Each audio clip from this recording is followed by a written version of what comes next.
lu sebulan ini kurang. Orang jadi tahu bro. Oh iya. Di Setelah minus 50%. Kita makan. Hari itu turun lagi, waktu itu panik sampai 10%. Ratusan M yang dibahas pokoknya ya. Bahkan waktu itu kita tanya, kok bisa some never known company want to lend 1.6 billion Singapore dollar to this company gitu kan. Karena batu lebih gede bahkan dari equity-nya sekarang. Oh dia bilang karena di backup dengan ntar ditit ya.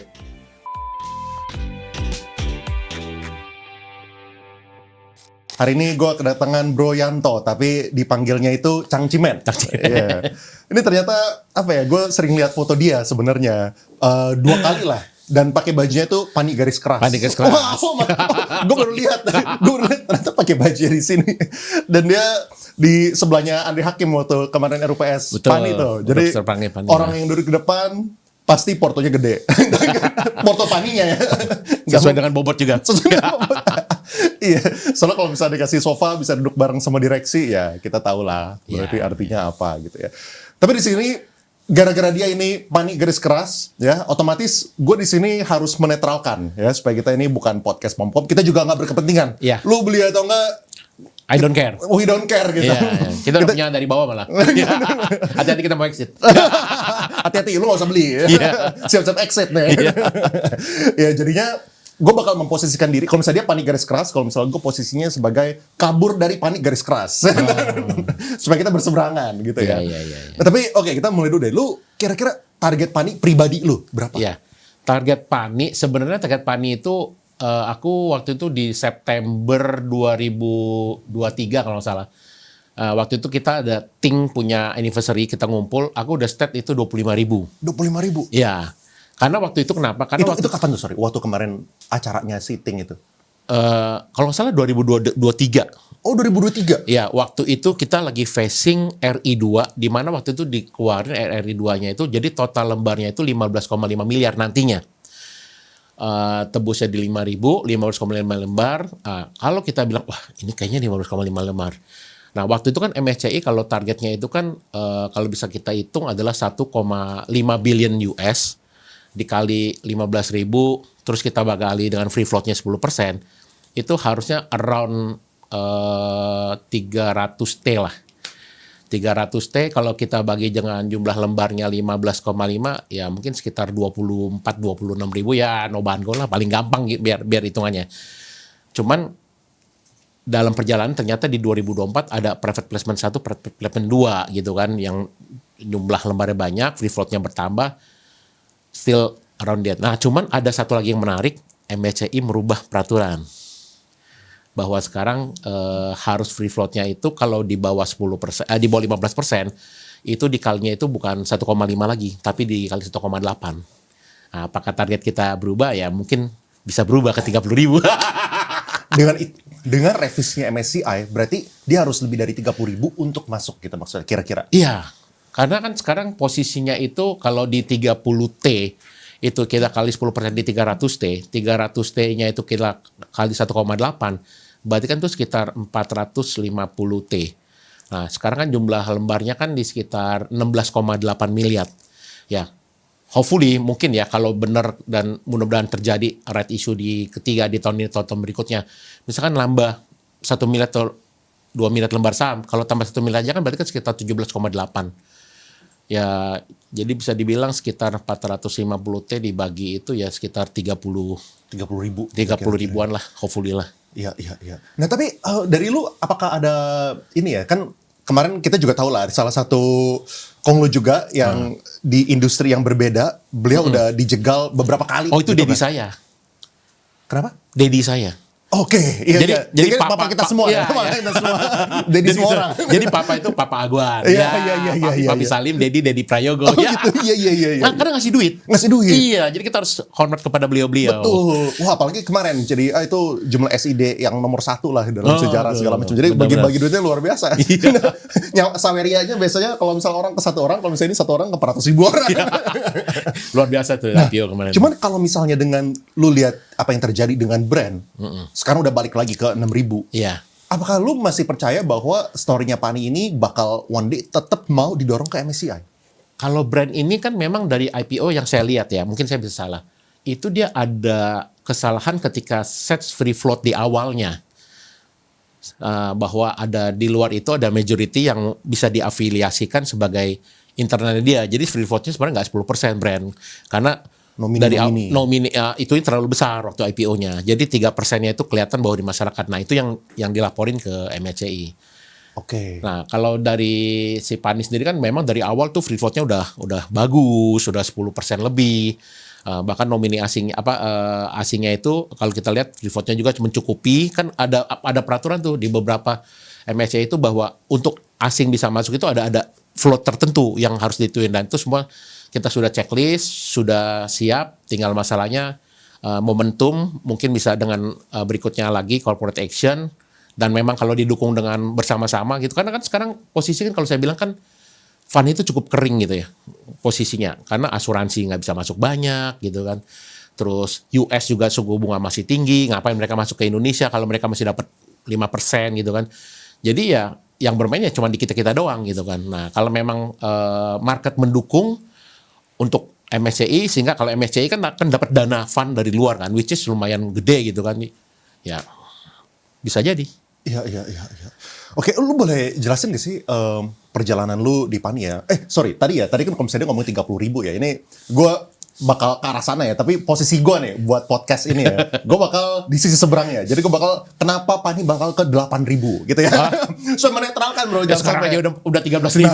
Makanya gue harus cari cara bro. Jadi kalau misalnya dia mikirnya naik 50%, gue turun 50% lah Ya, gitu. bisa. Supaya ini again bukan buat pom-pom dan kita nggak ada kepentingan lu beli atau enggak. Gue berterima kasih sekali soalnya lu juga mau datang dan buat sharing-sharing, nggak ada bayar-bayaran juga gitu. Nggak. Jadi dia cuman happy buat sharing. Ya. Lu boleh ini nggak jelasin perjalanan lu masuk ke Pani, dan gue boleh spill nggak sih lu punya Pani berapa lot gitu? Nanti di bip aja ya. Oh boleh. Itu di luar istri, di luar keluarga besar. Ini gue nggak tahu nih, gue boleh nggak sih spill jumlah digitnya gitu? Jadi jangan sampai buntutnya, kalau digitnya boleh nggak? Atau jangan? Digit apanya? Bisa kayak berapa digit? 7 digit, lot gitu, atau 6 digit, atau 5 digit. Apakah itu sesuatu yang boleh ngomongin atau nggak boleh? Kalau digit sih boleh. Berapa digit tuh ya berarti ya? 6 dong. 6 dong. 6 digit lot. 8 ya? Lot. Bukan lembar saham. Lot. Lotnya, iya. Ya, 6 digit lot ya. Jadi teman-teman bisa bayangin sendiri, dan makanya dia bisa duduk di depan. Oke bro, boleh jelasin perjalanan lu masuk ke Pani? Ya, jadi Pani itu kan saya masuknya itu sebenarnya terlambat. Terlambat which mean waktu itu kita belum tahu Pani itu apa sih gitu. Jadi memang asal muasal itu 2020 itu COVID. Saya kan memang punya perusahaan IT kan. Nah, karena COVID itu, jadi yang dulunya kita hectic dengan update teknologi, meeting segala macam itu semua freeze, semua di rumah, bingung ngapain, aku baca-baca buku lagi, terus aku join beberapa stok, karena memang dari dulu stok gitu. Cuman dulu stoknya kan cuman trading, terus sibuk dilupain lah segala macam. Bahkan kalau bisa dibilang Mirai saya itu Mirai yang paling lama gitu. Jadi masih model-model yang jadul-jadul.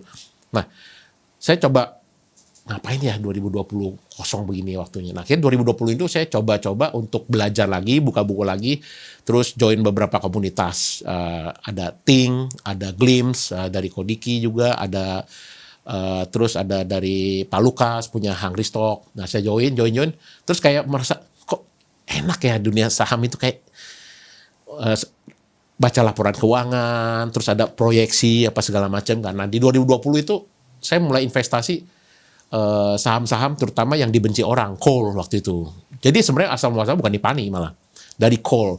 2020 itu kan zaman-zamannya itu, kalau waktu itu ada satu podcast tiap sore itu, apa ya namanya podcastnya itu yang bukan Discord, apa namanya? Oh, tahu itu. Yang diundang Clubhouse. Yang lu harus diundang baru bisa masuk. Yeah. Wah, itu Clubhouse kan tiap sore tuh bacaannya tuh buang call semua segala macam, CNBC juga segala macam, buang semua call segala macam. Cuma saya bilang nggak mungkin call ini tergantikan gitu. Jadi aku ngumpulin call semua. Aku beli ITMG, MBAP, Harum segala. Wah, aku beliin semua. Tapi masih dalam fase belajar. Fase belajar akhirnya aku nggak 1-2, tapi aku bisa ada 13 saham. Nah dari 13 saham itu 3-nya jeblok. 3 jeblok, yaitu saham-saham waktu itu kan tahun 2020 katanya BUMN Karya, PTPP, ADI segala macam kan. Wah, jeblok 50% kayak gitu. Karena masih on the land of process. Tapi yang batubara tesis saya benar. Karena nggak mungkin batubara tinggalkan, dan batubara pasti bagi dividen gede. Aku masuk banyak semua heavy. Waktu itu starting dari 2M, jadi di 2002 itu keluar di 16M. Wih, dari 2020. 2020. 2022 jadi 16M. 16M. Paling cepat itu aku ingat banget Medco itu cuma 3-4 bulan masuk 1M keluar 2M. Karena waktu itu kan Medco baru akuisisi satu ladang gas kan. Nah, 2002 waktu itu dapat info dari Ting sebenarnya bahwa pani gitu. Tapi nggak disebutin kenapa alasannya. Dan aku orangnya nggak gampang percaya. Karena bagi saya di dunia saham itu jangan percaya orang. Bisa jadi kita ngomong gitu, kita mau keluar gitu kan. Ini kenapa beli pani? Pani waktu itu mau RI1, saya belum ngerti. RI1 harganya naik ke 15.000 setelah right issue kan terjadi 1:32, which is menjadi lebih turun gitu kan. Harganya di sekitar 108.65. Saya sadarnya pas harga paninya udah di 2.000. Pas 2.000 saya lihat, wah shit, bego gua. Harusnya ngitungnya kayak begini nih. Ini begini-begini, ini jadi begini, dia akan begini. Kenapa? Karena saya tahu, saya lihat dalam perjalanannya, size-nya land bank-nya Pani itu nggak hanya segitu. Karena waktu RI pertama di 6,5 triliun, itu cuma beli sekitar 400 sampai 600 hektar gitu. Sedangkan dia kapasitasnya itu 6.000 hektar. Saya bilang ini pasti akan masuk lagi. Kapan? Kita nggak tahu. Nah, cuman waktu itu 2000 dengan RI pertama, target saya hanya 3.000. Saya bilang, nggak masuk lah gitu loh. Cuman kita masukin watchlist gitu kan. Kalau memang jodoh, kita akan ketemu. Ternyata pas 2000, dia turun. Dia turun dari 2000, terus turun. Orang pada ketakutan. Karena yang dulunya udah profit, udah hampir kan 865 ke 2000, udah hampir sebagian lebih dong. Pada ketakutan, pada jualin. Makin turun, makin jualin. Pasti saya bawa 500. Saya bilang sama keluarga saya, siapin duit. Udah standby aja. Pada satu momen, kita masuk. Pas dia 1.200, itu saya mulai beli di September 2023.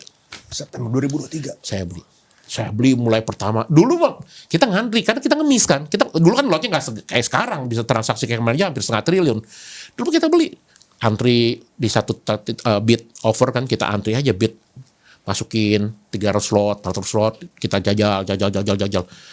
Makin turun ke 800, makin gila yang jual karena ketakutan.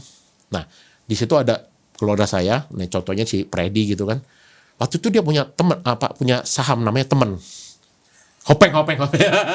Teman-teman. Saya bilang, lu cut loss. Lu rubah cara style lu investasi kayak gini.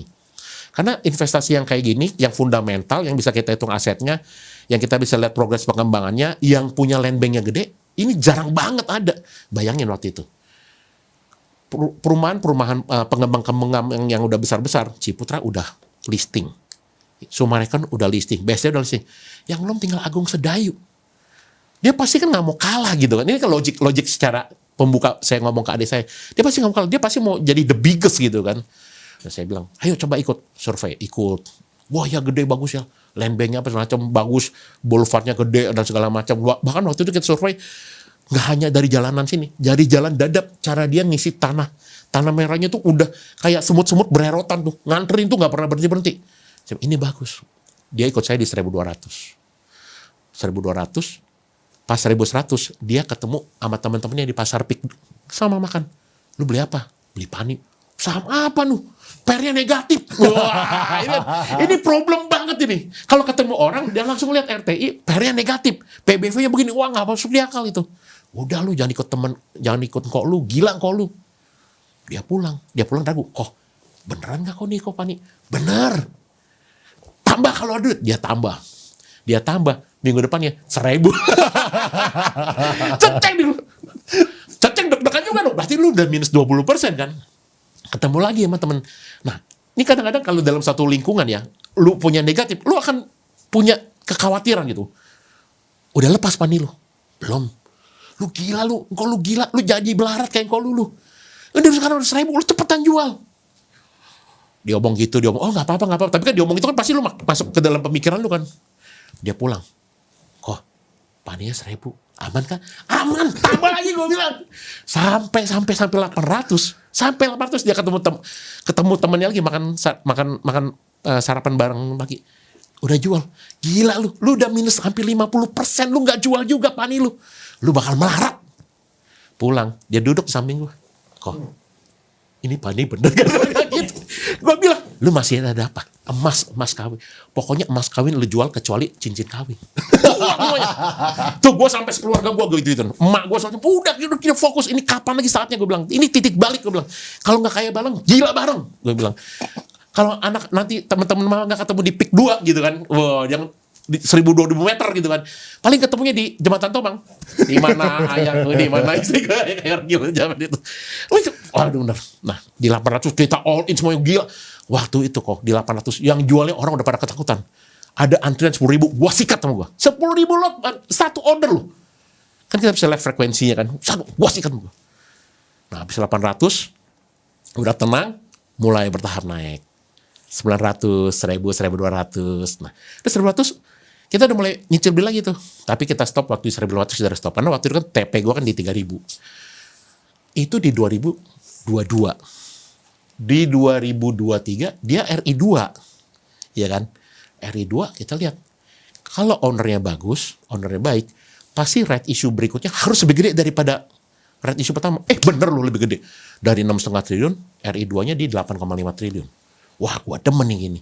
Udah gitu jumlah lembar sahamnya jauh lebih sedikit. Ini yang bener gua bilang. Bukan mencari uang dari masyarakat. Dan dia tebus semua lagi. Standby bayarnya dia semua. Berarti artinya dia punya confidence dengan barangnya dia dong. Kalau nggak mau gue yang beli. Kan orang kasarnya gitu kan. Wah, gila. Kita ikut makan sama dia. Wah, itu dari 1.500, 3.000. Wah, lumayan lah. Sampai kemarin hampir 19.000 tuh. Hampir kita pesta. Hampir. Cuman ya nggak masalah. Waktu 19.000 kita waktu jalanan ditabrak orang, gitu kan, 19.000, Pak mohon maaf, nggak apa-apa, hati-hati gitu. Tapi kemarin pas 9.000 ditabrak orang, mata lu kemana, gua colok lu. Itu jatuh bang mempengaruhi efek. Iya.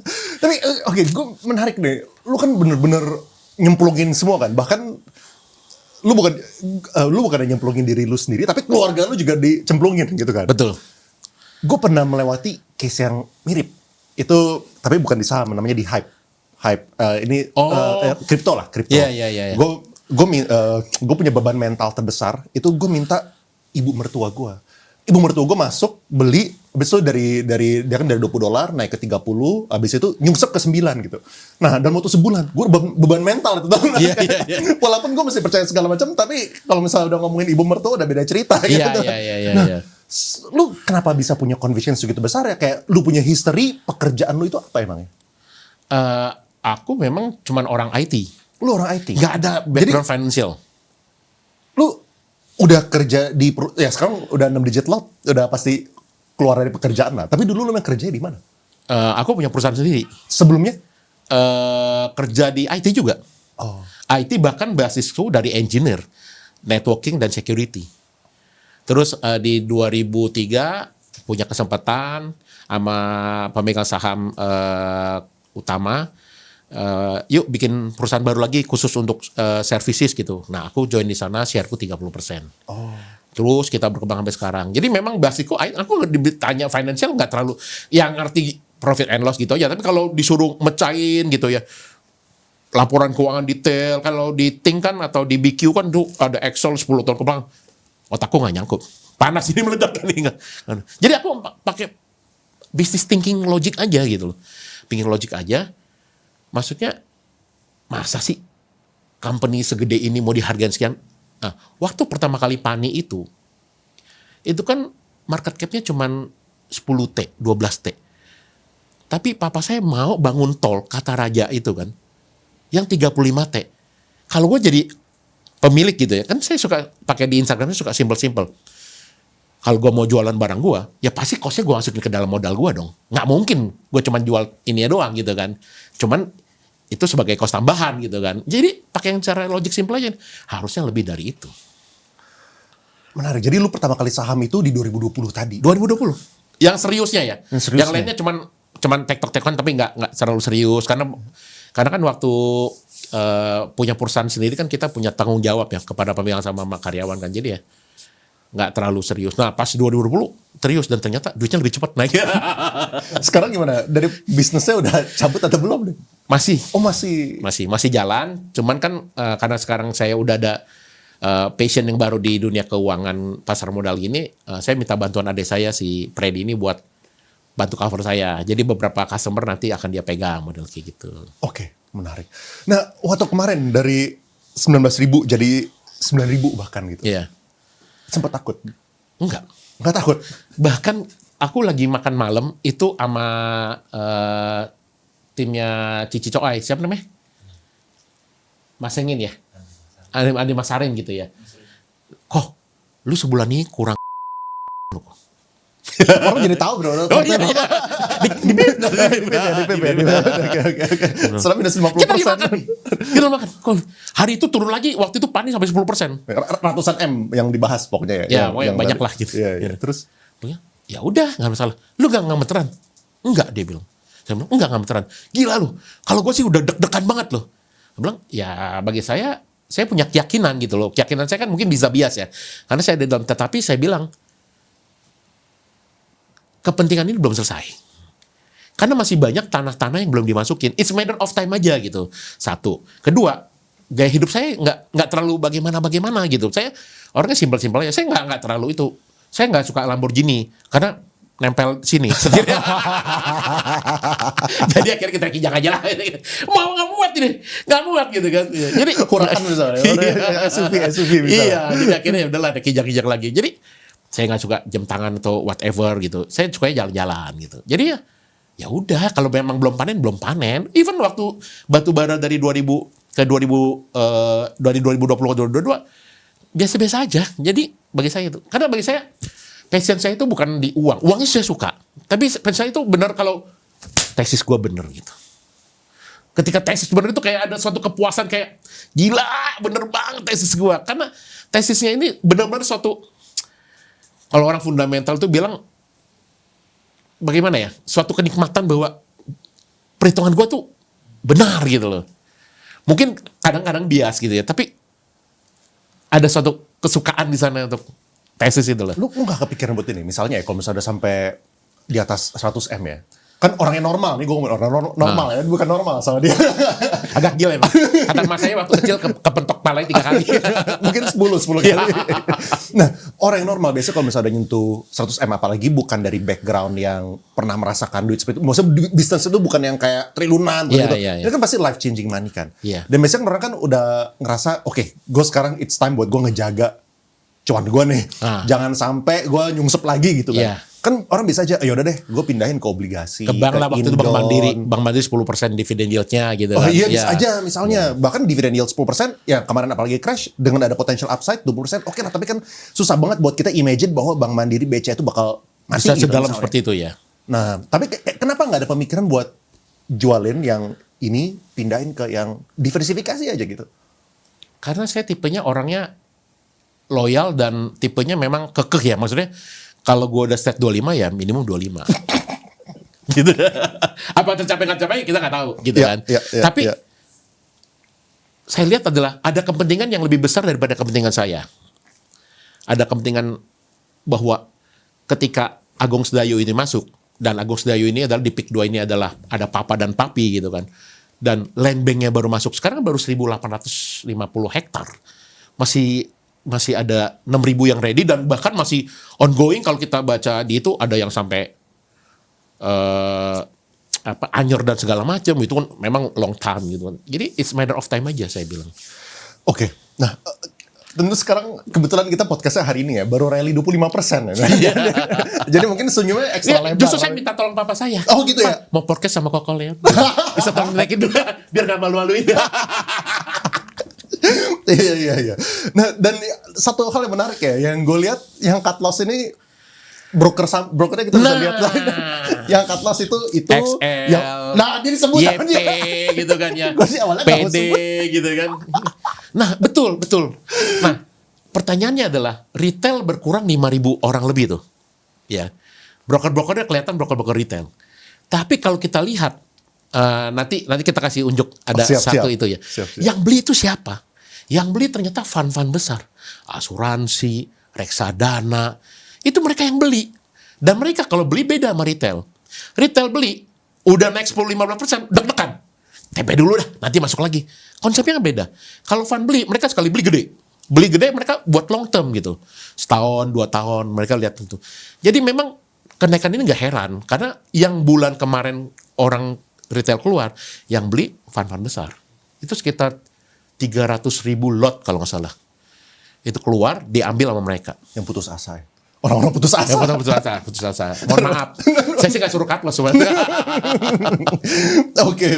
Oke, gue sekarang masuk ke ini ya, tesis gue kenapa gue bear case ya. Tesis gue again sekarang ini cuma for fun ya. Gue harus ada di posisi seberangnya supaya kita podcast bisa jadi seru dan ini bukannya satu sisi gitu ya. Kita harus dua sisi. Nah, menurut gue bro, ini tesis PANI bakal ke 8.000 tesis ya, tesis doang gitu. Soalnya PANI itu PS ratio-nya 70 bro. Iya. PR-nya 300. Dan ini gue catat sebelum dia naik 25% ya. Berarti sekarang udah lebih gila lagi. Dan sekarang PR-nya mungkin udah 360, hampir 400 gitu. Betul. Itu lu compare sama kiri kanannya juga nggak ada yang segitu gitu. Iya. Nah, saya juga waktu diceritain PANI awal, sebelum RI pertama, itu seperti itu kok. Saya bilang, gila nih nggak masuk akal nih gitu. Tapi waktu itu saya memang seperti gelas yang akhirnya penuh. Tidak mau menerima masukan. Tapi pas sudah tenang, sudah saya kosongkan,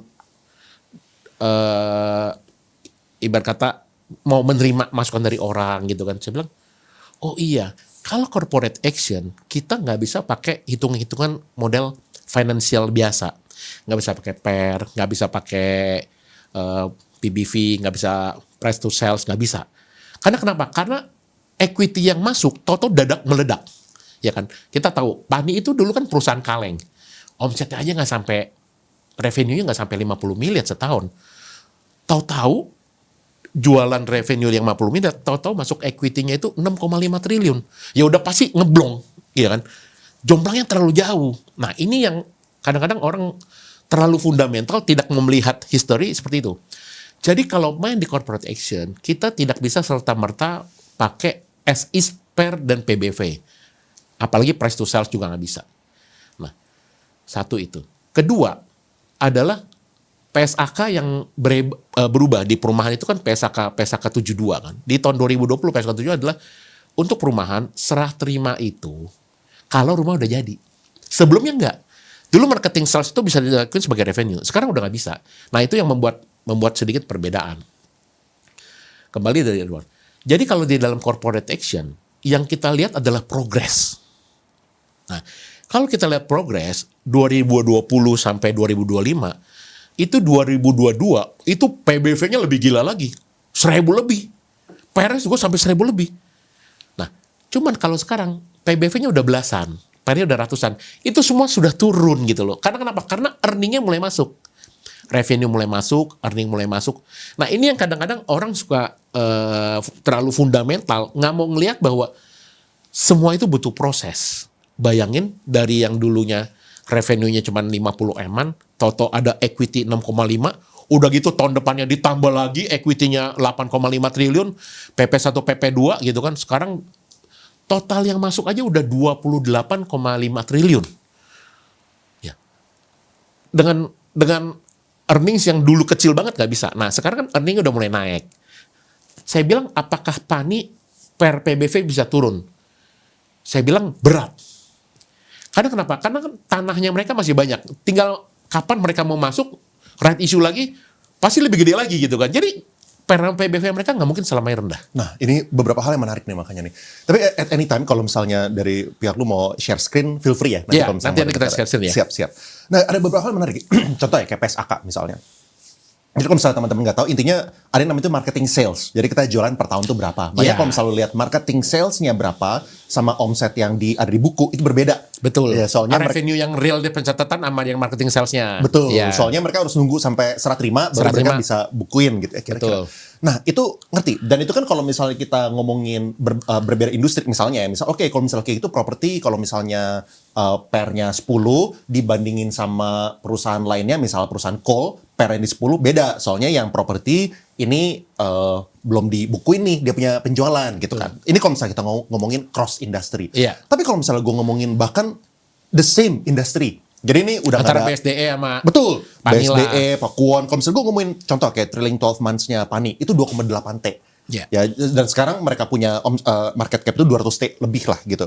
Ini Pakuwon itu tuh TTM-nya 6,7 T, tapi market cap-nya itu 17 T, cuman 3X-nya gitu. Iya, iya. Misalnya ini sama-sama properti nih. Iya. Kalau misalnya kayak gitu kayak gimana? Karena ada perbedaan cara perlakuannya.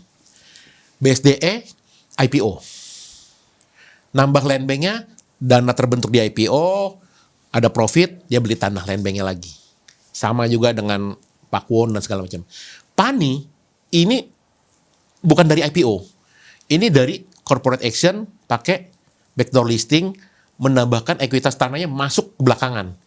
Dengan demikian nggak bakal bisa di simplify bahwa Pani dengan BSDE modelnya seperti itu.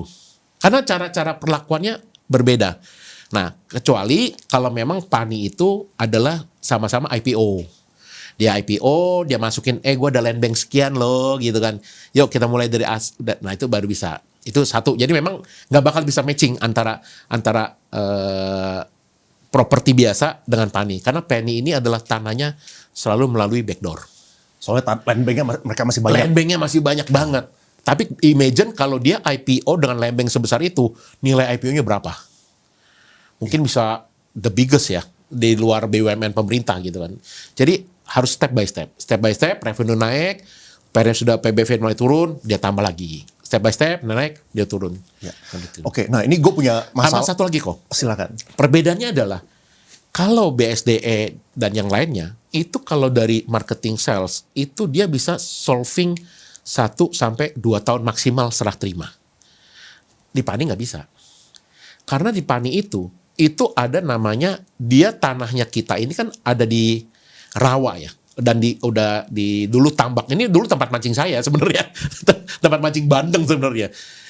Nah, tanahnya ini adalah dulu berawa, basah, dan dekat dengan permukaan muara atau laut gitu.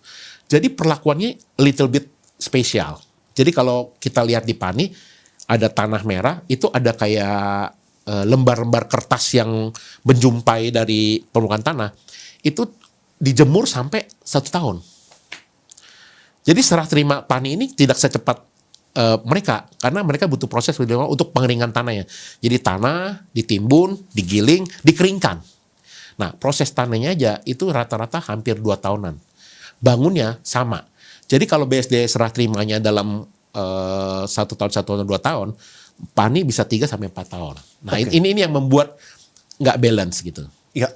Jadi nggak apple to apple maksudnya. Nggak apple to apple. Nah, gue punya argumen lagi nih. Misalnya ya tadi, oke, setuju. Kalau misalnya kita lihat dari presentation, contohnya bulan Mei 2025 ya, mereka bilang bahwa mereka punya land bank itu ada 6.000 hektar, Iya. misalnya.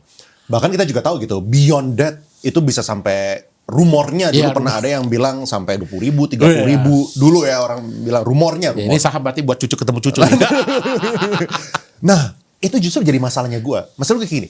Misalnya kalau misalnya kita ngomongin dia punya omset itu 6 T. Misalnya 6 T. Kita pakai hitungan bodoh aja. Hitungan bodoh misalnya per meter itu harganya 25 juta per meter. Berarti dia tuh resap setiap tahunnya sekitar 20 hektar. Iya. Misalnya, resap Iya. 20 hektar.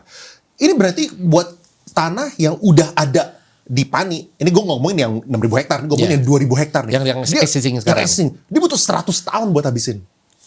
Ya. Buat 100 tahun buat habisin. Boro-boro kalau misalnya itu mau ngabisin sampai 30.000 hektar itu sampai 1.000 tahun buat dihabisin. Ya. Apa pendapat lu kalau kayak gitu? Jadi kembali. Nah, Pani waktu di starting awal, itu sebenarnya tanah yang paling dijual pertama kali itu tanah CBDK. Ya. Tanah CBDK. Yang kemarin baru IPO gitu kan. Itu yang jualan pertama kali. Nah, jualan pertama kali itu kalau kita lihat di uang muka penerimaan pelanggan itu sudah besarnya itu udah belasan triliun. Tinggal kapan mau serah terimanya aja. Nah, jadi sebenarnya tinggal serah terima ini tinggal bertahap. Yang paling depan ini adalah CBDK. Makanya saya punya pemikiran apakah CBDK ini di IPO karena ada kepentingan di sana yang tanahnya prem salesnya itu akan lebih dekat dan berikutnya akan menjadi sumber dividen lah model posisinya gitu kan. Tapi kalau saya bilang PANI itu pekerjaannya itu beda dengan developer lainnya. Mereka kalau kerja itu masif. Ya. Kalau kita lihat sekarang di Osaka udah selesai, sekarang lagi dibangun lagi yang ke arah Tanjung Burung, Tanjung Pasir sebelah sana, itu refilling tanah merahnya itu luar biasa. Kalau Koko lihat itu mereka ngisi luar biasa. Nah, si PANI sendiri men-state, tanah yang mau masuk ke saya, kalau mereka beli right issue, itu biasa tanah yang sudah ready to sell. Nah, ini yang menghambat sebenarnya di sini. Menghambatnya karena ada isi tanah merah dulu, pengeringan dulu, segala macam, administrasi pembukuan segala macam. Kalau masalah yang tadi, misalkan penjualan tadi adalah marketing salesnya cuma sekian terus itu bisa 20 tahun, saya rasa adalah keterlambatan daripada proses. Ya, ini kalau boleh kita cerita dari awal, itu dulu ada isu di jembatan. Isu jembatan, itu proses itu yang menunggu waktu pulau-pulau itu kan. Ada isu yang di pulau itu proses itu sempat terhenti. Ini jabatan maksudnya tahun 2019 maksudnya? 2019 yang ada isu yang waktu itu izinnya pulau cabut gitu iya. kan. Nah, itu yang membuat tertahan gitu loh. Nah, sekarang sudah mulai speed up, makanya salah satunya CBDK-nya di IPO untuk menambah masuknya ke dalam prosesnya ke si PANI. Oke. Jadi posisinya memang kalau kita lihat ini uang muka pelanggannya ini yang sudah 14 triliun, kapan mau serah terima? Saya rasa kalau udah sebagian cepat tanah di CBDK udah keluar, harusnya udah mulai catch up di revenue dan di earnings. Nah, apakah PANI ya baru masuk akal untuk mereka itu lanjutin right issue-nya? Soalnya kan sekarang kan gap antara mereka punya penjualan sama mereka punya land bank. Kalau misalnya mereka injek terus kan jadi tambah gede kan. Betul. Maksudnya mereka punya tanah gede banget. Betul. Dan mereka tuh butuh waktu buat jualan. Betul, gitu kan. betul. Nah, apakah mereka butuh catch up dulu dari segi penjualan? Oke, gue harus jualan dulu misalnya ya 1.000 Yeah. hektar dulu. Yeah. Baru gue tertarik buat masukin 1.000 hektar lagi gitu. Yeah. Apakah kayak gitu atau menurut lo kayak mereka tertarik buat masukin aja lagi gitu? Nah, saya belum tahu cara pemikiran manajemen akan seperti apa. Tetapi kayaknya bagi mereka mungkin ada rasio tertentu. Kalau udah hit sell sekian, tanah sekian, yuk kita masukin gitu. Tapi tanah mereka itu memang udah dapat state waktu di RUPS 2024, mereka bilang, waktu orang nanya, kok nggak jadi red issue, marah private placement 1, private placement 2 kan. Nah, di situ jelaskan bahwa kalau land bank tanahnya tidak masif dan belum ready, mereka tidak akan red issue. Jadi yang dilakukan waktu 2024 adalah private placement 1, private placement 2. Karena jumlah land banknya lebih kecil daripada, karena kalau right issue lebih kecil daripada sebelumnya nggak menarik. Iya. Jadi mereka melakukan private placement. Nah, inilah kita lihat betapa baiknya PSP waktu private placement 1, private placement 2 itu harganya di atas market. RI-nya aja 5.000, PP1, PP2-nya 5.200. Nah, ini PSP yang benar. Tidak merugikan retail. Kan bisa aja sebenarnya PP1, PP2, kalau papa saya mau, gue mau beli lebih rendah di bawah, 4.500 bisa aja. Ya. Tapi beliau tidak melakukan itu. Beliau melakukan dia 500. Ini PSP kita bisa hargai lah. Dia menghargai retail. Ya.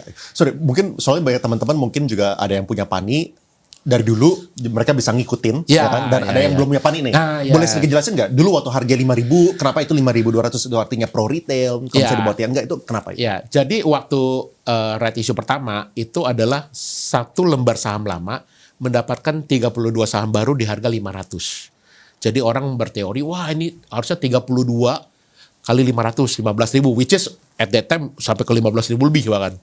Nah, setelah selesai, harga kumdetnya adalah 850 sekian.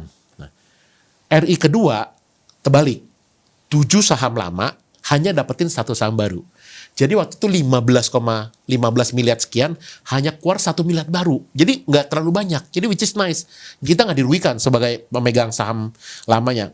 Bayangin kalau kita pemegang saham lama, toto saham barunya lebih banyak lagi, kita rugi gitu. Ini lebih sedikit, which is nice buat kita gitu kan. Nah, waktu itu ditebusnya adalah 7 saham lama dapat 1 saham baru. di harga tebus 5.000. Nah, harga tebus 5.000, harga ngejar ke 5.000, ya kan?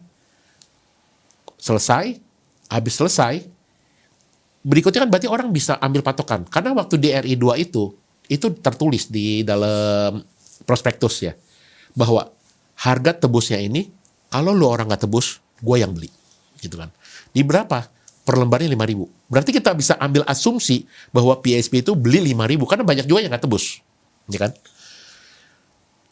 Ketika itu selesai, di ekspektasi waktu 2004 mau rate ketiga. Ternyata enggak, karena penjelasan dari manajemen adalah land banknya tidak masif, belum ready yang masif, jadi dilakukan PP1, PP2.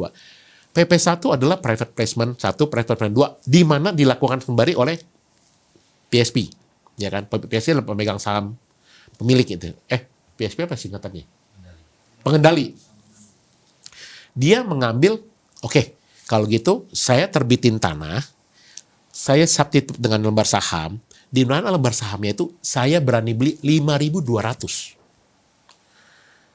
Kalau PSP yang jelek, ngapain gue beli mahal-mahal? Mendingan gue beli murah dong, 4.000 kayak 4.500, supaya lembar saham yang gue miliki lebih banyak. Tapi beliau enggak. Beliau malah, oke, kita beli 5.200, sehingga jumlah saham yang dia dapetin lebih sedikit dibanding retail yang kemarin tebus di 5.000. Nah, ini adalah PSP yang fair. Bisa dibuktikan juga dengan baru mulai starting 2003 kita udah dapat dividen. Ya walaupun 2 perak. Tapi tahun ini beggar. Oh, tahun ini beggar. Dividennya beggar. Masa harga sahamnya nggak beggar tahun ini? Nah, kan gitu simpel. Tahun ini 4. Ya lumayan. Lumayan. Bisa dapat.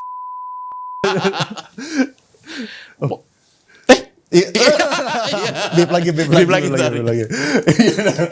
Oke, terus kayak gini bro. Oke, kalau misalnya gue mikir, lo kan background bisnis kan.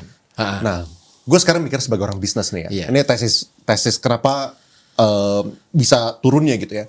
Soalnya bisa aja dia tuh stop RI. Misalnya kayak gini ya. Bisa. Misalnya, gue kalau misalnya punya lahan 30.000 hektar, misalnya ya yang gue IPO-in yang ini aja. Nanti yang emas-emasnya yang jadi cash cow, mungkin nanti yang jadi mallnya lah, yang jadi tanah-tanah yang termahalnya, yang jadi kayak diamond golfnya gitu. Itu buat gua. Gue simpen. Nanti atau enggak bahkan bisa aja bahkan bisa aja gini. Ini kan ada 2 perusahaan nih, satu yang publik, satunya yang private.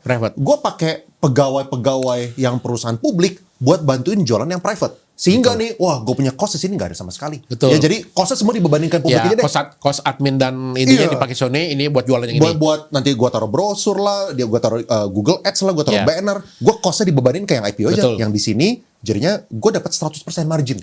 Misalnya gitu. Bisa. Nah, kan itu bisa terjadi kayak kalau misalnya terjadi pasti ambrol gitu. Bisa, betul. Nah inilah memang kuasa ini kita sebagai investor retail kita nggak pernah tahu ya akan seperti apa gitu kan.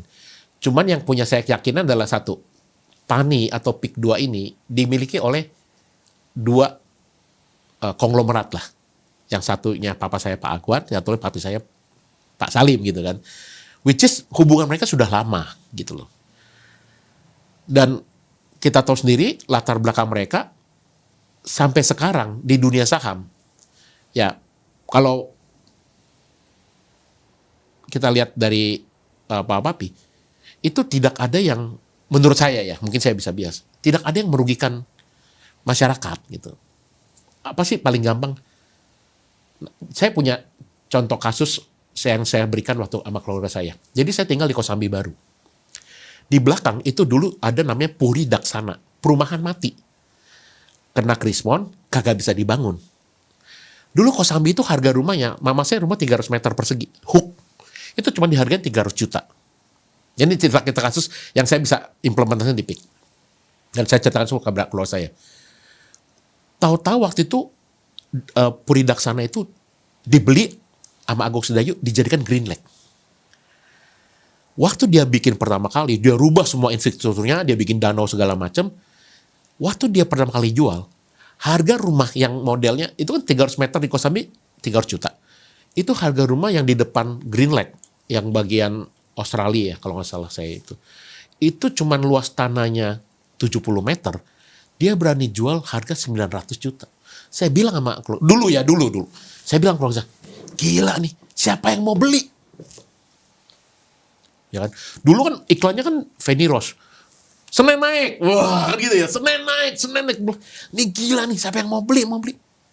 Surprisingly, Greenlight habis dalam 10 tahun.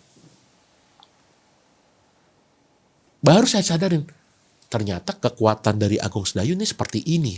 Dia bisa bikin suatu bentuk perumahan, connectivity, dia berani. Nah, yang saya kagumi dengan papa saya ini, dia berani bikin infrastruktur sendiri. Waktu itu dia bikin jalan layang tol, nyebrangin dari Greenlight untuk tembus ke tol Karangtengah. Itu yang membuat Greenlight itu sangat laku at that time gitu. Wah, ini berani, karena visinya ini adalah selalu bikin satu perumahan, tetapi berani cost untuk infrastruktur. Ketika Greenlight itu laku di 800, 900, sampai sekarang udah harganya 3-4 M gitu kan.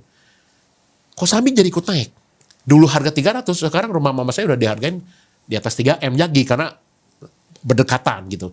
Nah, hal-hal ini kadang-kadang nggak bisa dijelasin di dalam laporan keuangan. Saya bilang, wah ini, ketika perumahan dibangun dengan infrastruktur yang berani dibiayain dan tidak dibebankan ke petani, ini perusahaan yang bagus gitu. Nah, ini kembali saya bilang itu kenapa? Karena bayangin ketika jalan tol yang hopefully resmi keluar tahun ini, itu nggak dimasukin ke dalam petani loh, nggak dimasukin dalam pembukuan PIK 2 atau petani, nggak ada. Berarti kan mereka ini berani untuk ngeluarin sesuatu investasi di luar intinya gitu kan. Apakah nanti dia di belakang layar akan bikin perusahaan lain itu, we never know.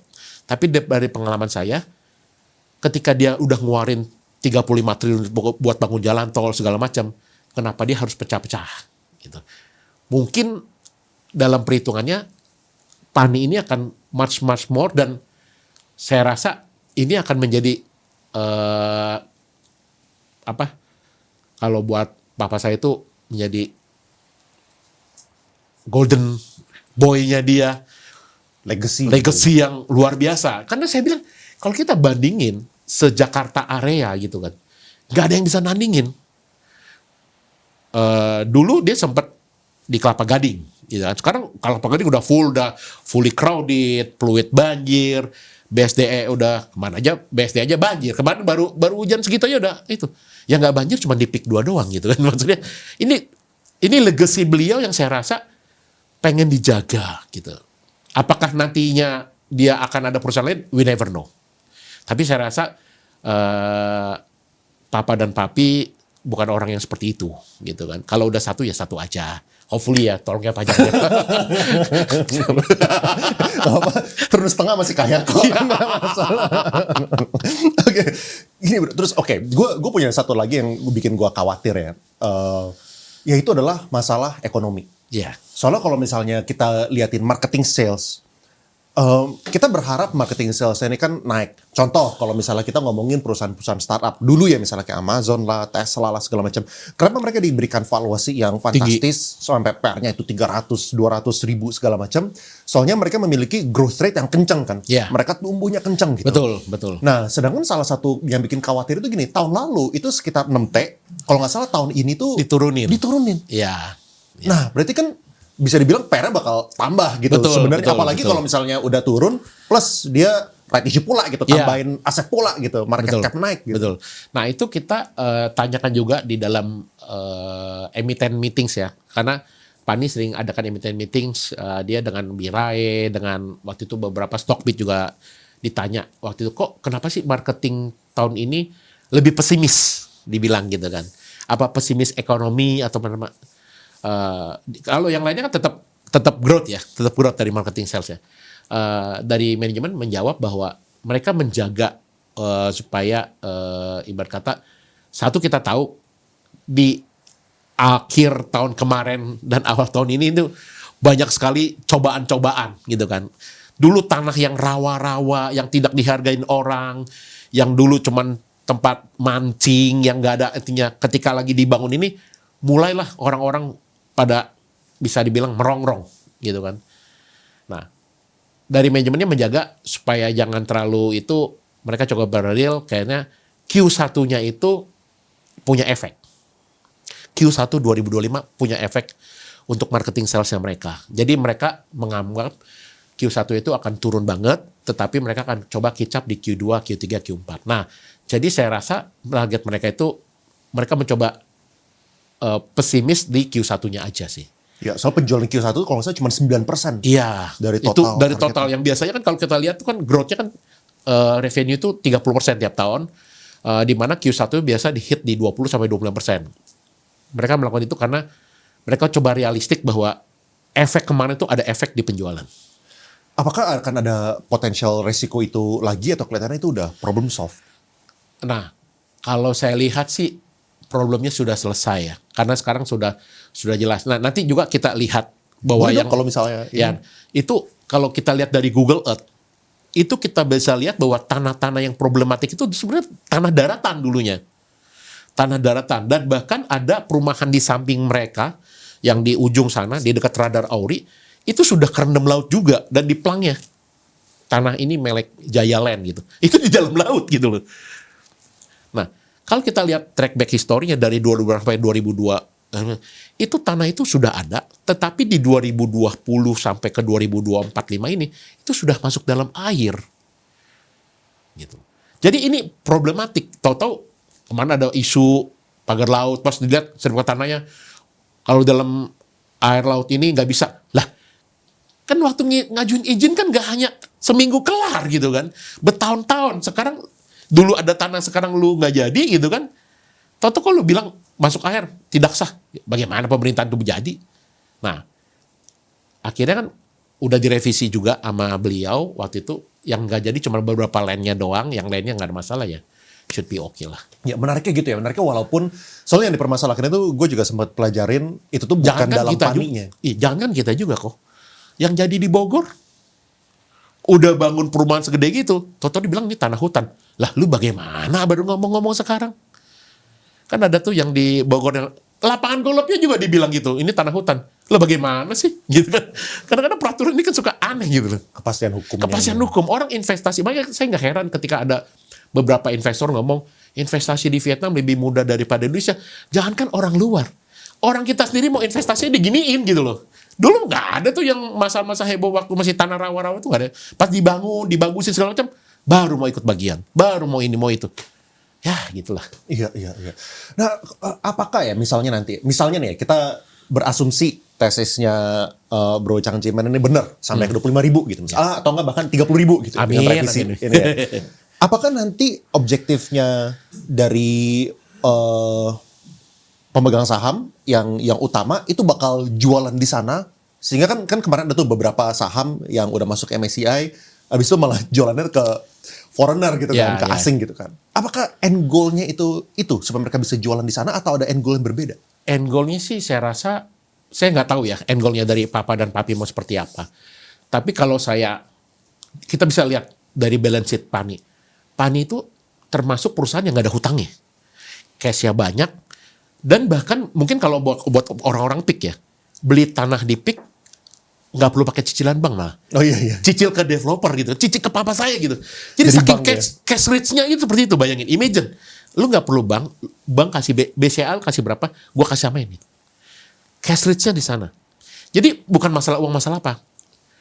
Masalah legacy, mungkin masalah nama juga, atau beliau mau kayak Batubara Bayan. Bisa jadi. Karena bagi saya lihat uang sih udah bukan sesuatu yang bagaimana buat beliau, karena udah banyak gitu orang cash rich banget gitu kan. Bisa jadi pengen ya siapa tuh kayak Bayan, Pak Mr. Low gitu kan, Lok Tuk Tong gitu kan, bisa orang terkaya di ini. Who knows gitu. Iya. M-nya di sana. Iya. Nah, kira-kira ada nggak data yang lu pengen share? Tadi kan katanya ada bawa laptop, ada yang mau di-share nggak? Ada, nanti kita share. Iya. Kayak contohnya, Mau sekarang aja? Udah ini? ini kita lihat adalah, ini kebetulan dibikin sama timnya dari Giat, Ko William yang dari Surabaya ini. Nah ini, sebenarnya data ini kalau teman-teman rajin, kita bisa ambil ini di Kesey.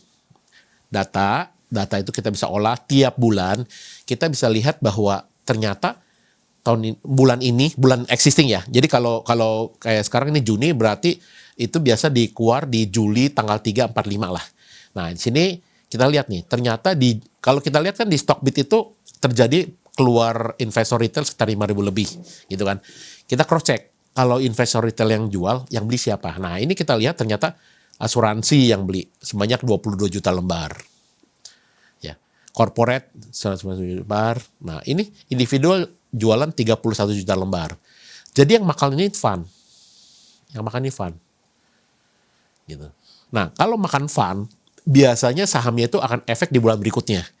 Karena fund itu kan bukan retail. Retail itu biasa 10-15% dia udah cabut. Like 5%-nya bahkan pagi naik kayak kemarin. Pagi naik 10%. Pani udah jual gitu kan. Nah, nggak punya daya tahan yang kuat gitu. Fund ini beda. Ketika fund masuk, dia megang cukup lama. Kalau dia megang cukup lama, artinya kan market float yang di pasar itu kan lebih sedikit lagi kan. Otomatis harga akan naik. Nah, menurut lu ya, kalau misalnya kita lihat data kayak gini, kayak kira-kira apa sih tesisnya itu asuransi atau korporat tiba-tiba masuk gitu? Maksudnya kan mereka kan, apakah mereka ini adalah savvy investor? Mereka ngelihat, oh ini ada bottom, atau mereka ini pakai TA, atau mereka apa gitu kayak kira-kira? Nah, aku percaya fund itu memang punya daya pikir yang lebih hebat lah dibanding retail ya. Karena mereka punya tim yang sophisticated dan segala macam. Saya ingat banget kata-kata Charlie, the big money not on the buying, on the selling, tapi on the waiting. Nah, seperti ini. Ketika dia melihat masyarakat sudah menyerah, sudah hopeless, there is no light in the alley gitu, dia boleh masuk. Nah, apakah ada sesuatu? We don't know. Tetapi saya rasa orang-orang seperti ini bukan orang-orang yang tanpa tidak perhitungan. Ya. Bahkan beberapa fund waktu di 2024 itu mereka ikut masuk waktu itu karena pani itu menjadi alfanya mereka, ya kan? Kan mereka harus punya alfa untuk nge-hijack gitu kan, untuk lompatan. Fund itu harus menang dibanding IHSG, ya kan? Cara menangnya mereka harus punya alfa. Nah, mereka punya bobot. Jadi bank itu berapa, insurance itu berapa, manufacturer berapa. Kalau semua ngikutin IHSG, mungkin dia akan kalah karena IHSG kan semua total saham dan mereka nggak mungkin yang ngikutin saham. Jadi mereka harus punya alfa saham itu siapa? Tahun ini gue siapa? Nah, alfa tahun kemarin mereka, kalau kita lihat beberapa fund, itu sampai bisa beat IHSG itu 2%. Nah, mereka mungkin ada sesuatu yang mereka tahu di luar kita yang tahu, mereka coba lagi beat IHSG tahun ini. Ada apa? We don't know. Ada ini nggak sih kayak omongan, kayak kenapa mereka beli kayak gitu? Atau itu nggak tahu, cuma bisa lihat dari data ini Kita aja? cuma bisa lihat doang. Dan itu biasa udah telat. Pas kita udah tanggal 5 Juli kan, oh pantesan nih.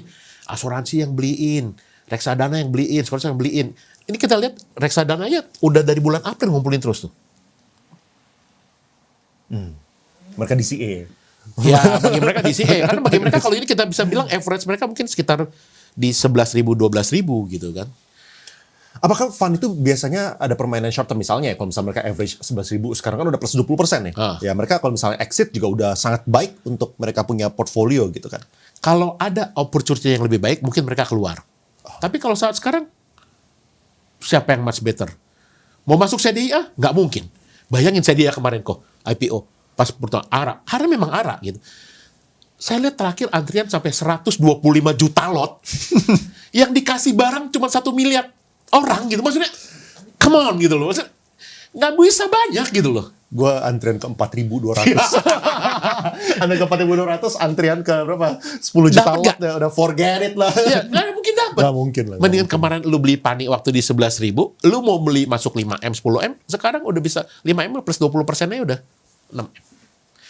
Jadi kemarin ada yang tanya, kok lu ikut CDIA? Enggak lah, nggak dapat banyak juga, makanya nggak bisa juga kan orang mau ngebom gitu. Bahkan saya tahu kok beberapa teman saya jual Pani, CBDK, jual Bank Mandiri, jual segala macam buat nembakin semua. Oh nggak make sense. Soalnya kan dapetnya kecil. Angkanya gitu, come on. Lu cuma buat seneng-seneng di Stockbit, profit gua 200%, 300%, tapi nggak kaya.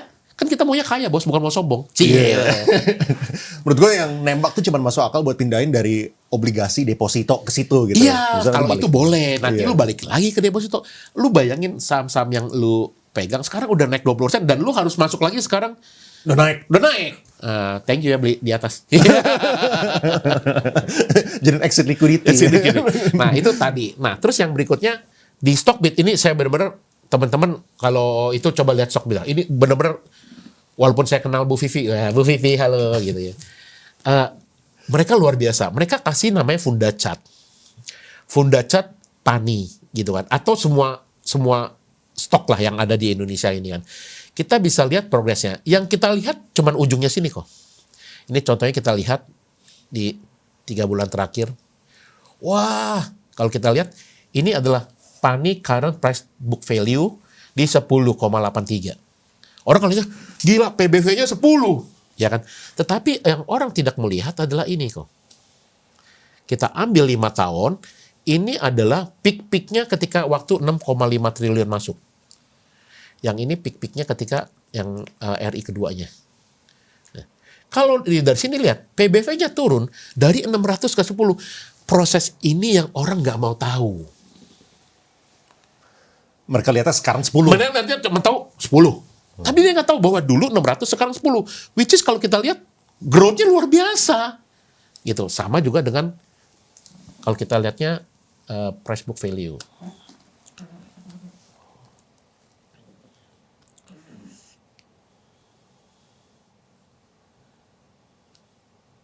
Nah, ini pakai per TTM sama.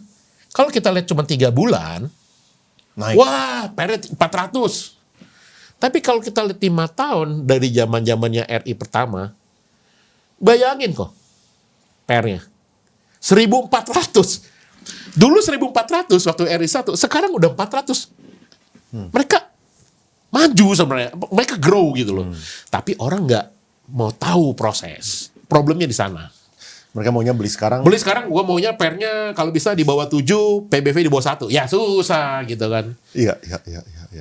Oke bro, kalau misalnya kayak gitu, apakah lu saat ini memegang Pani secara porto 100% atau kayak gimana?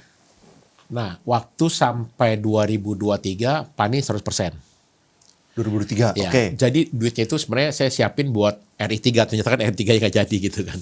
Nah, terus ada kesempatan temen dari Surabaya, siapa namanya? Papa sekali jadi sampai lupa. Beliau itu teman, karena dia tahu saya suka corporation. Bos, tolong liatin dong. Ini ada saham PIVA, Papa Yankee, Fanta Alpha. Mau melakukan right issue juga. Wah, boleh kok, liatin. Dia kasih saya sekitar 5-10 slide. Saya kalau udah lagi nyelidikin itu udah bisa 3-4 malam gak tidur. Wah, bikin graphical, terus tarik sana, tarik sini, ide bisnis seperti apa. Dalam 1 minggu saya balikin dia 80 slide. Kok, ini hasil penyelidikan gua ikut masuk ya. PYFA. Minta dong 80 slide-nya. Pengen baca juga. Ini 2 tahun yang lalu. 2023 akhir atau apa? Dia RI-nya di 2024 awal ya. Kalau saya 2024 awal ya. 2024 awal. Berarti lo holdnya baru setahun.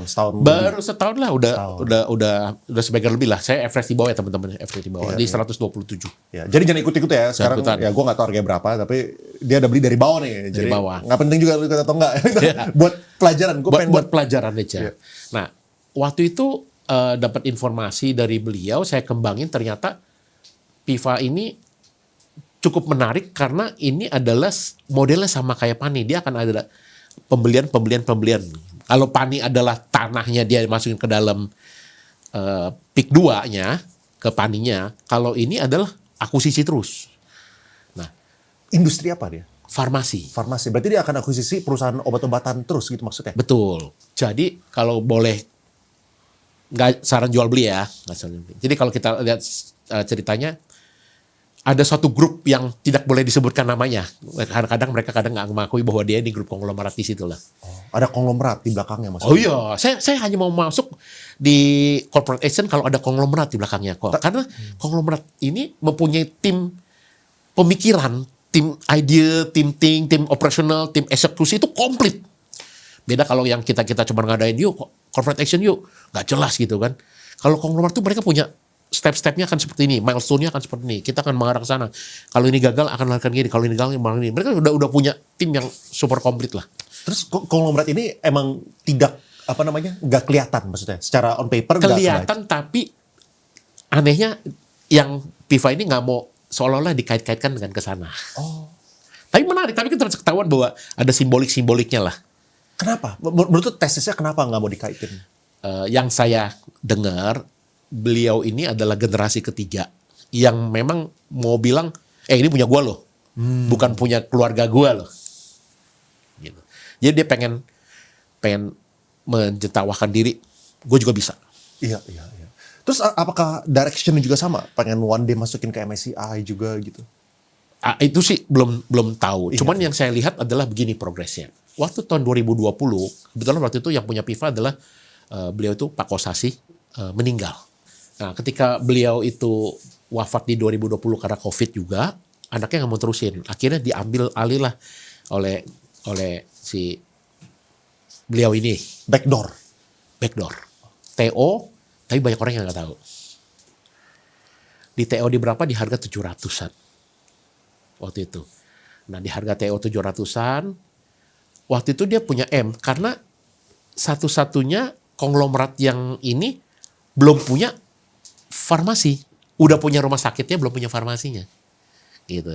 Jadi, dia udah punya kertas, dia udah punya bank, udah punya apa, tapi dia nggak punya farmasinya. Tahu lah kertas. Kertas ya. Ada kertas yang di Pekanbaru itu. Saya nggak perlu sebut konglonya aja. Iya. Ketika diakuisisi, dia beli, waktu itu permintaan COVID sangat tinggi obat-obatan, mereka nggak bisa catch up. 2021 dia beli perusahaan namanya Holy Pharma yang ada di Bandung. Habis 2001 beli Holy Pharma, 2022 dia beli lagi Etika Farmasi yang ada kemarin di Cikarang, yang kemarin saya site visit dengan teman-teman. Etika ini khusus di injection. Saya bilang, wih gila nih company nih. Memang posisinya dia masih pakai obligation terus untuk fundingnya, dia masih pakai obligation terus. Yang jadi pakai obligasi. Obligasi. Tapi yang obligasi dibeliin terus karena grupnya kan gede, konglomerat gede gitu kan. Dibeliin terus.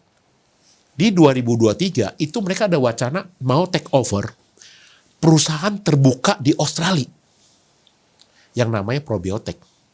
Probiotek itu adalah CDMO Australia, di mana banyak perusahaan-perusahaan gede kayak Blackmores, Pfizer, Johnson & Johnson itu banyak subs ke dia untuk bikin obat. Jadi ada paten, ada apa, kasih ke mereka, nih gue mau ini, lu sampai kapsul, pemasaran, distribusi, lu yang urus. Probiotek perusahaan terbuka di Australia dibeli sampai jadi perusahaan tertutup, menjadi anak company-nya dia 100% full konsol. Saya bilang, ini bagus nih.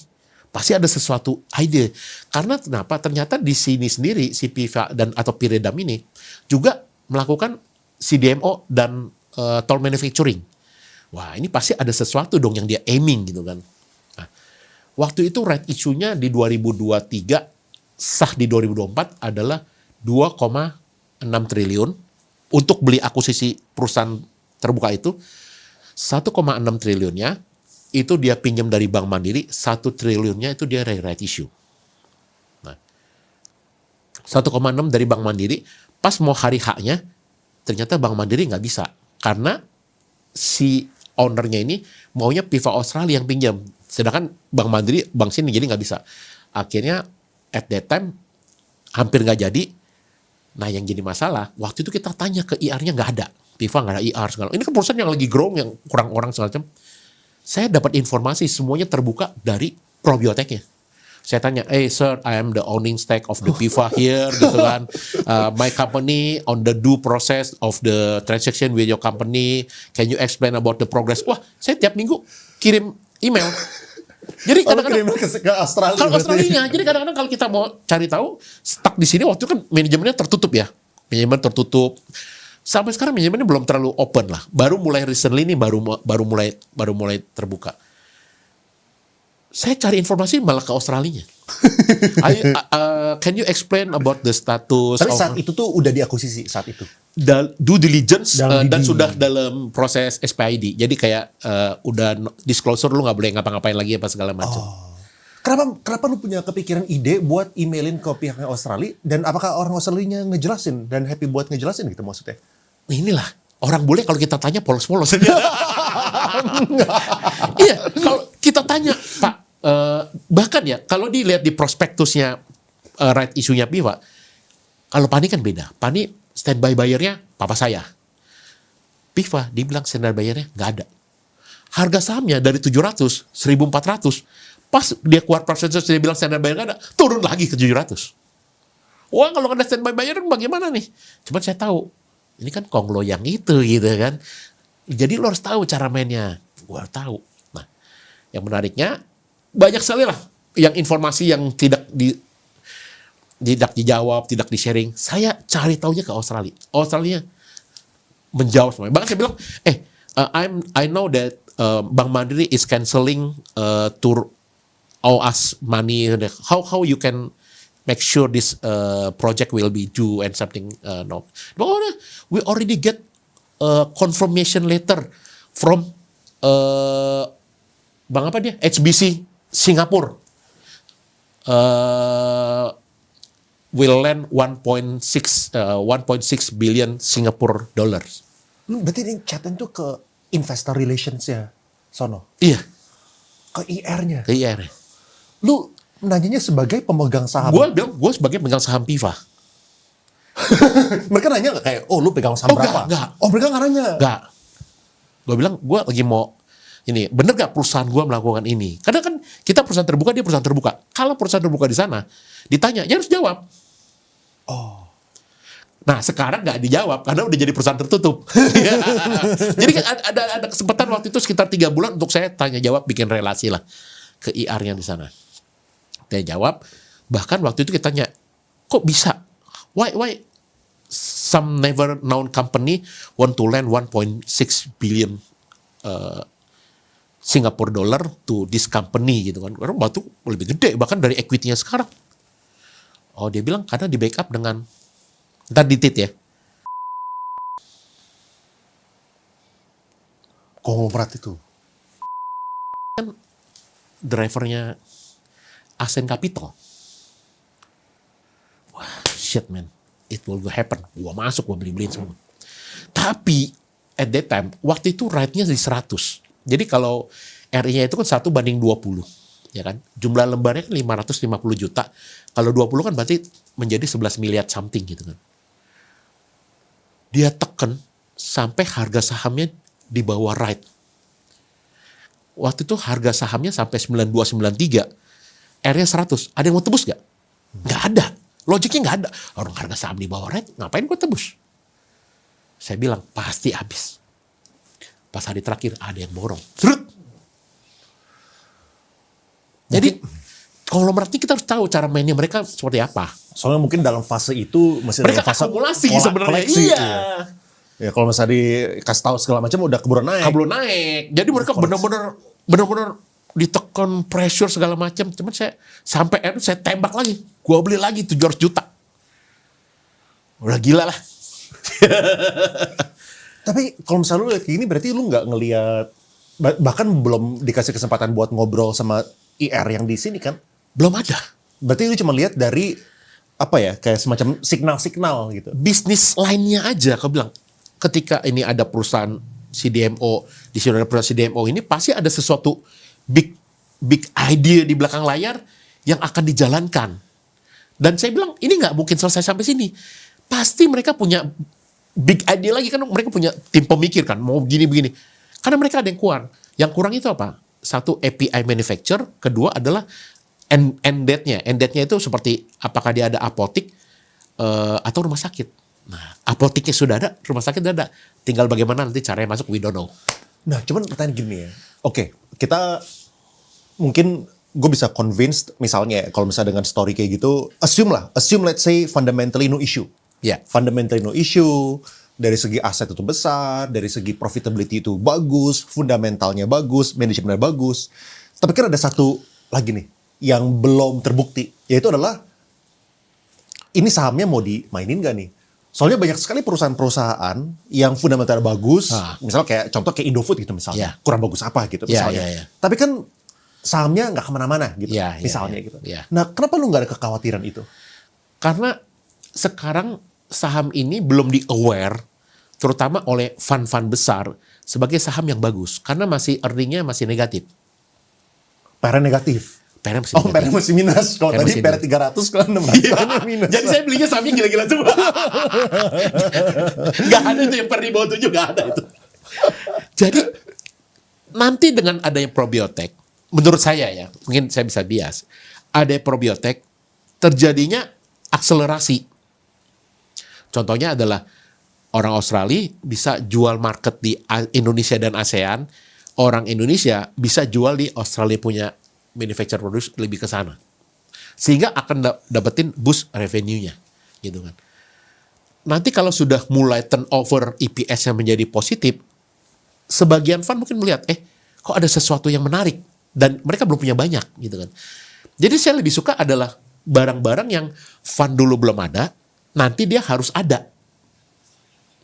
Nah, ini cara pemikiran saya. Saya bilang sama adik saya, kalau saya beli saham 1.000, kenapa ada orang mau beli 2.000 dari saya? Nah, kalau saya berpikirnya adalah saya coba cari dulu orang nggak bisa beli dan nggak mau beli, sekarang mereka bisa beli dan harus beli. Fund nggak mungkin beli earnings yang negatif, ya kan? Tapi ketika nanti sudah mulai positif dan progresnya ada, revenue mulai meningkat, dulu revenue-nya 2020 itu cuma 200 miliar. 2023 sudah 700 miliar. 2024 sudah 1,9 T. 2025 ini ekspektasi kita itu sekitar 3 T. Growth-nya luar biasa. Tinggal masalah earning positif EPS, growth revenue-nya mereka akan masuk. Tapi ketika masuk, ini gue ada 1 bagger. Ya mungkin ya bisa 3-4 bagger, ya who knows lah. Manajemen bahkan punya keyakinan bahwa mereka punya waran. Warannya 800. Terbitnya 5 tahun. Berarti sampai 2029. Ya let's see lah. Apakah 2029 bisa di atas waran 800? Hopefully. Ya bagi saya kalau memang sampai 2029 bisa di atas 800, let's say 1.000. Berarti kalau saya average saya di 127, itu 8 bagger dalam 5 tahun ya. CAGR-nya 20% is oke. Menarik. Nah, yang pertanyaan tadi tuh, kan misalnya nih, perusahaannya bagus gitu ya. Kan ada beberapa konglo yang kemarin kita lihat, itu mereka udah memiliki track record gitu. Ya, kita ngomongin yang Pak PP lah misalnya gitu ya. Kayak kenapa sekarang CDIA itu sampai break record SID, sampai segitu banyaknya orang dan pada masuk, dan pada dapat di bawah 0,7%. Betul. Nah, itu kan soalnya dia memiliki track record dan personal branding yang udah sangat kuat gitu kan. Jadi orang tahu nih, oke, kalau misalnya Pak PP kayak gini, berdasarkan sejarah, historinya hopefully akan ngikutin. Hopefully ke depannya dia jangan nggak berubah gitu kan. Apalagi dia udah umur 80 masa berubah gitu kan. Nah, apakah orang yang di belakangnya PIYFA ini memiliki historical track record yang mirip? Nah, yang menariknya karena ini generasi ketiga, beliau ini mempunyai kayak golden touch untuk beli perusahaan-perusahaan yang sangat bagus. Contohnya di batubara, nanti ditip ya. Itu adalah suatu perusahaan yang sangat untung banget bagi yang dulu batubara bagaimana, menjadi itu oleh nanti ditip, beliau itu namanya. Dia juga yang ditugasin untuk bikin semua fully done sama dia. Jadi saya lihat dia ini punya karakteristik yang berbeda dengan owner-owner yang leluhurnya ini gitu loh. Apakah nanti itu ya kita lihat lah. Cuma INKP aja waktu itu dari 1.000 bisa ke 20.000. Tekim waktu itu di 2007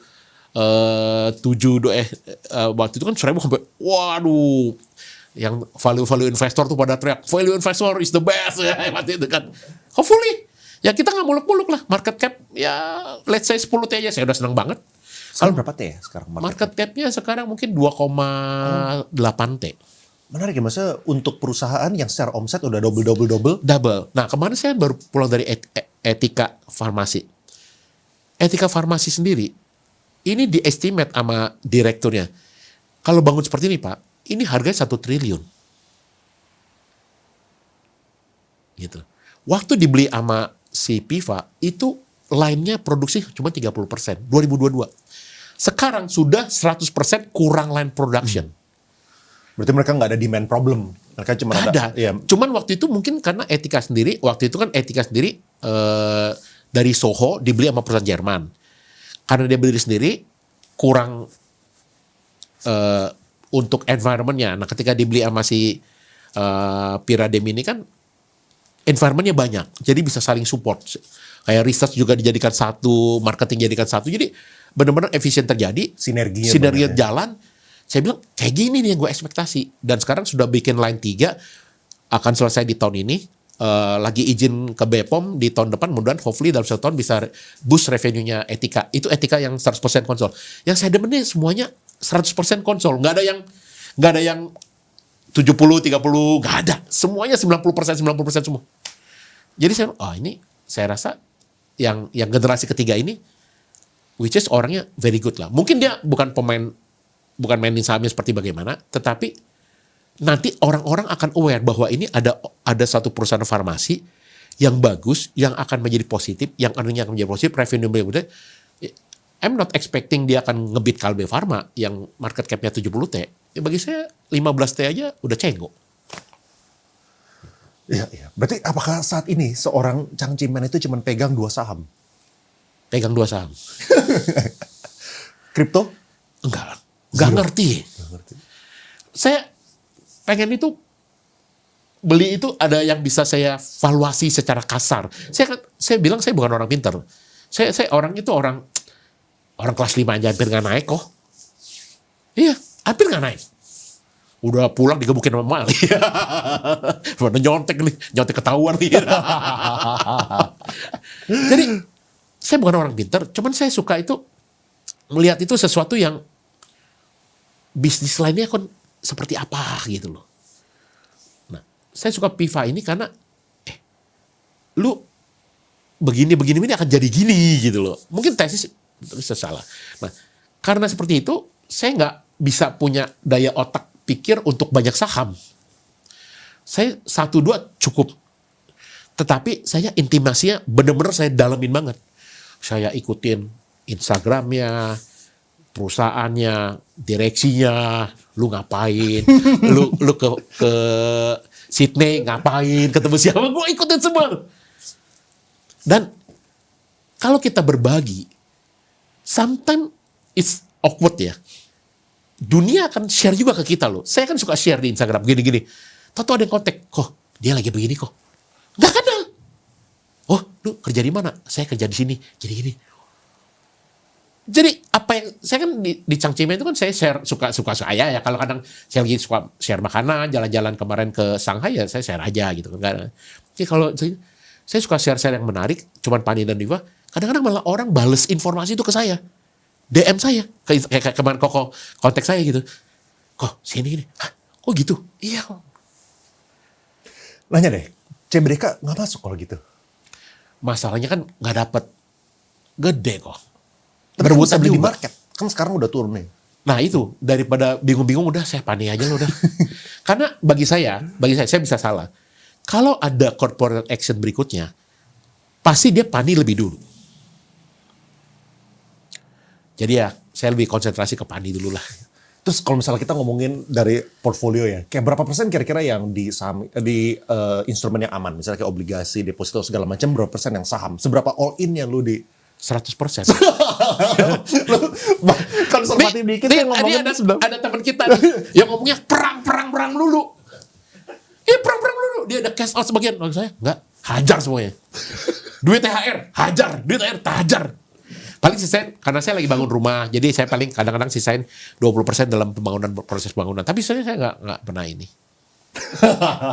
Tapi saya nggak takut, karena aku ada valuasi dasar gitu loh. Tapi kalau kayak kripto, how I can evaluate that gitu kan? Itu hanya berdasarkan fear and greed aja. Ketika greed, orang mau ini, naik di situ. Ketika fear, ya orang jualan gitu. Jadi karena nggak bisa dihitung, saya nggak tenang gitu loh. Kalau saya hitung, saya tenang. Kayak waktu Pani turun ke 7.000, bagi saya, kalau duit juga tambah gitu kan. Karena saya udah punya valuasi kasar sekian. It's a matter of time kapan dia memasukin tanahnya aja. Kalau bagi Pani. Kalau bagi Piva, saya tinggal masalah turning EPS-nya bagus. Orang-orang akan tahu, oh ternyata ada perusahaan farmasi, mungkin masuk ke top 5 gitu kan. KF aja sekarang itunya udah 5T, 4T gitu kan. Kalau 5T aja kan berarti kan harga sahamnya di 500-an. Ya tinggal sabar aja sih. Apakah lu udah ini kan kemarin misalnya dari 19.000 udah pernah ke 9.000 kan. Itu kan menjadi sebuah apa namanya kayak learning nih. Misalnya oke, nanti kalau misalnya naik lagi, gue nggak mau sampai dia round trip atau enggak bahkan udah belum kayak TP beberapa buat enjoy life. Kayak how do you enjoy life gitu kayak menggunakan duit ini. Nah, kebetulan kan memang saya punya usaha sendiri kan. Walaupun share saya cuma 30%. Ya dari sana posisi saya kan sebagai direksi juga sebagai sales. Jadi ada komisi, ada THR, ada bonus juga gitu kan. Nah, ya pakai yang itu aja. Jadi Belum pernah TP Pani buat belum. Bahkan kalau misalkan di cross check mungkin ya, yang nggak pernah jual saya kayaknya. pakai broker apa nih di cross check. YPXL. Wih, dikasih tahu loh. Tapi Excel udah tersembunyi kan. Udah terbunyi ya, udah segini banyak. Iya. Cuman CVV doang kita. Oke, siap. Oh, menarik. Padahal kan kalau misalnya kayak beli Urus gitu kan bisa Lamborghini Urus yang SUV. Kan dia bilang settingnya kamu Tapi kan waktu. kalau misalnya SUV. Oh ya bisa. SUV. Atau kayak Rolls Royce gitu. Satu. Saya mau. Cuman jangan salah, ntar kalau cewek-cewek ngeliat bini saya yang marah.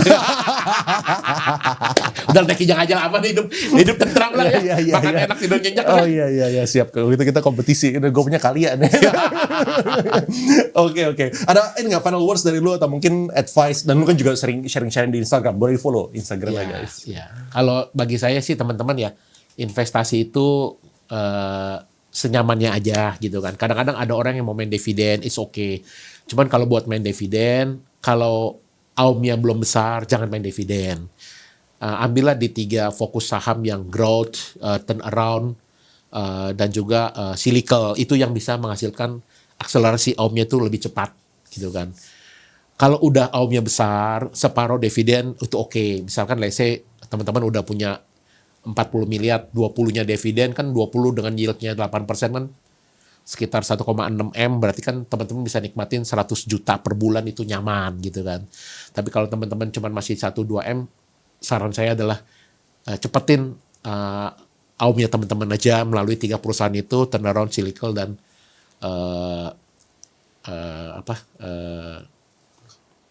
growth. Ada gitu. Dan belajar ngomong bahasa Inggris, jadi bisa emailin orang Australia. Ya. Kadang-kadang kita nggak perlu pintar, kan ada ChatGPT ya. Begini langsung translate sama dia. Terus investasi itu nyaman, nggak perlu harus sama dengan orang. Saya selalu bilang sama teman-teman, berbeda itu it's okay gitu. Jadi nggak harus kita harus sama gitu kan. Saya juga kagumi beberapa investor-investor senior gitu kan. Saya kagum gitu kan. Tapi saya juga nggak mau sama dengan cara style dia, it's okay, nggak masalah. Teman-teman juga nggak perlu harus cara sama kayak saya, gila, cuman 2 saham doang, all in lagi, dan semua duit all in semua gitu kan. Kecuali duit yang bangun rumah gitu kan. Ya, it's okay gitu kan. Nyaman-nyamannya aja gitu kan. Jadi enjoy gitu kan. Terutama kalau di Indonesia itu lihat PSP lah. PSP itu sangat penting gitu kan. Kalau owner-ownernya yang bangsat mah udahlah, forget it aja lah gitu kan. Kalau owner-owner yang baik, dia pasti membawa kebahagiaan lah buat kita semuanya gitu.